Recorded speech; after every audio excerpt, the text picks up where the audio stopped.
2013 সালে 29শে ডিসেম্বর তিনবারের সফল প্রধানমন্ত্রী বেগম খালেদা জিয়া তার উপর নির্মম অত্যাচার সেদিন হয়, আপনারা দেখেছেন। এবং সেদিন মার্চ ফর ডেমোক্রেসি ছিল খুবই গুরুত্বপূর্ণ একটা প্রোগ্রাম। সেই প্রোগ্রামকে নিশ্চিত করার জন্য, সেই প্রোগ্রামকে ভেঙে দেওয়ার জন্য, এবং তারা এমন কোনো হেন কাজ নেই যারা করেনি।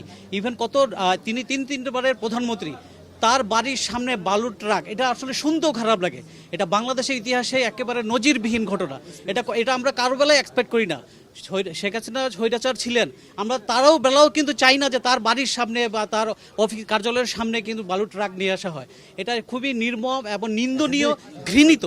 তো এই বিষয়টা অবশ্যই আমরা এর আগে প্রতিবাদ করতে পারিনি, কারণ আমরা সম্পূর্ণ পরাধীন ছিলাম। এখন আমরা অনেকটা মুক্ত। আজকে আমাদের সুযোগ হয়েছে, আমরা আমাদের নেত্রীর জন্য সেই মামলাটাকে আমাদেরকে ইস্টাবলিশ করার, আমরা সেটার জন্য এসেছি। এখন মামলা আমরা দিয়েছি, এটা এখন অনলাইনে এটা ফর্ম পূরণ করা হবে এবং তদন্ত হবে, এবং তদন্ত সাপেক্ষে এখানে যারা যারা আমরা আসামি করেছি তারা আছে, এবং অন্যান্য যারা আসামি রয়েছে তাদেরকেও এখানে সংযুক্ত করা হবে।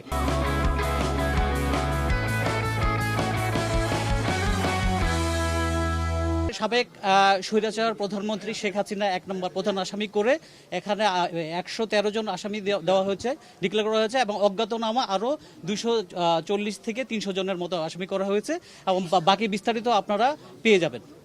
তাকে অবশ্যই হত্যার চেষ্টা করা হয়েছে, এবং আপনারা দেখেছেন এটা সারা ওয়ার্ল্ড ব্যাপী এটা প্রকাশ হয়েছে। আপনারা দেখেছেন যে তাকে স্প্রে করা হয়েছে, বিষাক্ত স্প্রে করা হয়েছে, কাস্তে কাস্তে তার বমি চলে এসে দম বন্ধ হয়ে গিয়েছে। আল্লাহর অশেষ রহমত যে উনি সুস্থ, পরবর্তীতে সুস্থ হয়েছেন। নাহলে তাদের ইন্টেনশন ছিল সেদিনই তাকে হত্যা করার।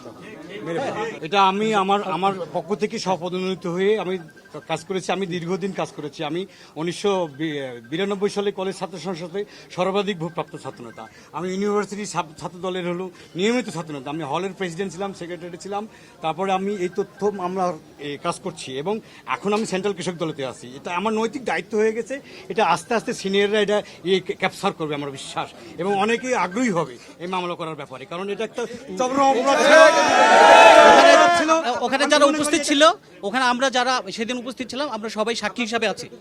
আমি অ্যাডভোকেট সোহেল রানা, আমি সুপ্রিম কোর্টে একজন লয়ার, এবং সেই দিন আমি সেদিন উপস্থিত ছিলাম। আমার সামনে সব হয়, এবং আমরা সেদিন প্রতিবাদ করি, তার পরের দিন প্রতিবাদ করি, এবং সেই দিন সজোরে প্রতিবাদ করার শাস্তি হিসাবে আমাকে পরবর্তীতে আরো 6 মাস 3 দিন গুম করে রাখা হয়। এই বিষয়ে না, আমি এই মামলার একজন সাক্ষীও আছি।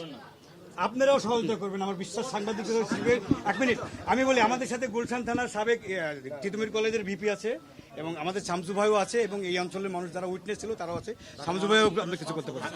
আমি শরীফুল ইসলাম শাওন, সম্পূর্ণ এক্সেপশনাল ছাত্রনেতা। আমার আজ যেটা আপনি যে কথাটা উল্লেখ করেছেন, সেই মামলার সাথে এই মামলার কোনো সংশোধন নাই।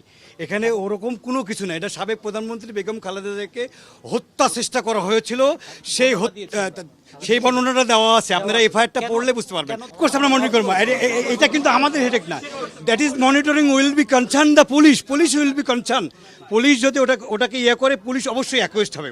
যদি আমার এই মামলাটা নিয়ে পুলিশ যদি এই ধরনের কোনো বাণিজ্য করে, আমি আপনাদের অ্যাসিওর করলাম সাংবাদিক মাধ্যমে ভাইদের সামনে যে এটা পুলিশ উইল বি